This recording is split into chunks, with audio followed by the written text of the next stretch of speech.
ওই দেখো সজনের ডাল হয়েছে, সজনে গাছ হয়েছে কত ওখানটায়, সব পেরে নিয়ে আসি। চলো, গাছ কেটে হাঁপিয়ে গেছে।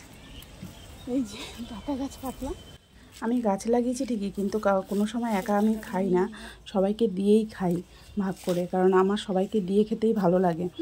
কারণ আমাদের জীবনটাই এরকমই, যে আমরা যদি মিলেমিশে সবার সাথে চলতে পারি তবে আমরা ভালো থাকবো। আর যদি সবসময় একা চলতে যাই তাহলে কোনো সময় ভালো থাকবো না।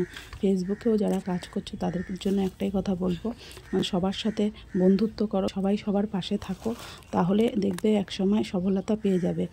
তো চলো, আর আমি না এই মানে 2 মাস কাজ করছি, তাতেই আমি মনিটাইজেশন অন হয়ে গেছে আমার।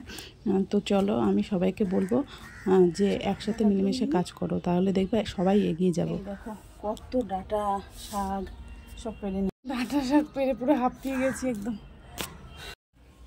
এই দেখো ডাটাগুলো সব ভাগ ভাগ করে রেখেছি, এগুলো সব সবাইকে ভাগ করে দিয়ে দেবো। আরও অনেক ডাটা হয়ে, এই দেখো এই পেঁপে কটা পেরেছি গাছ থেকে, এই বেগুন কটা পেরেছি, আর এখানে শাক কটা পেরেছি, সবাইকে ডাটা দিয়ে দিয়েছি।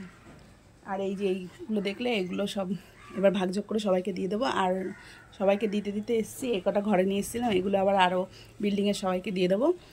সবাইকে দিয়েই খেতে হয়, আমি তো সবসময় ওই গাছের ডাটাগুলো পেরে সবাইকে দিয়েছি। তো চলো, আজকে ভিডিওটা এইটুকুই। যদি ভালো লাগে একটা লাইক করে দিও।